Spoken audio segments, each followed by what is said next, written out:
Ano?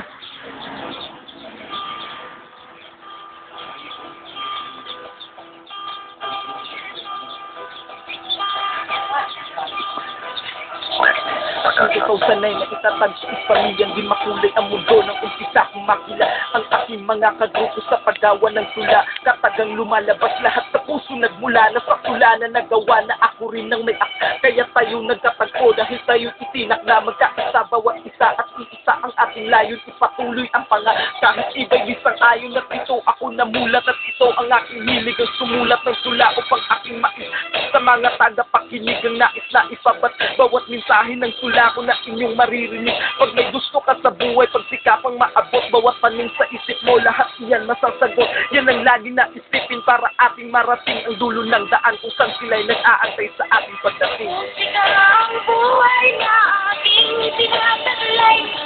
Ito rin ang dahilan kung ba't ako naglalang. Sa paralan ng makalota, lahat nag-umpisa.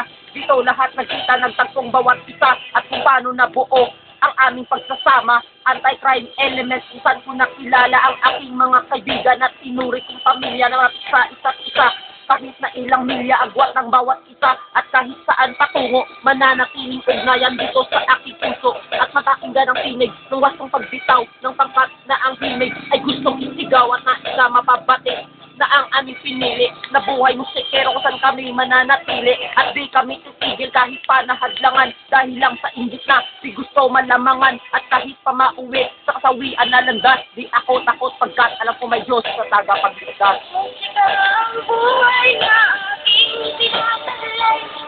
Ito rin ang dahilan kung ba't ako naglalang. Malayo na ang nilakbay ko para lang makipaglaban sa larangan kung pinasok na may time ang patalasan ng dila at nakutak pagdating sa balagtasan. Masusukat ang talino mo para sa karangalan na sa'yo ibibigay. Kung ikay karapat dapat kilalanin ng pangalan na hangaan ng lahat. Pangarap na mula noon hiniling ko sa mga talas mula nagwapag tumayo lumakad hanggang sa maging makata. At ginusto kong sumulat at sumulat lang ng awit at madinig ng ilan kahit iba sakin magalit. Maipakita ang talento na sa akin biniyaya kalungkutan na tamo. Dito ko lang napapalaya at ito ang aking buhay at siyang tanging kasiya. Kailan may dikta talikuran ng pinasok kong larangan at gusto.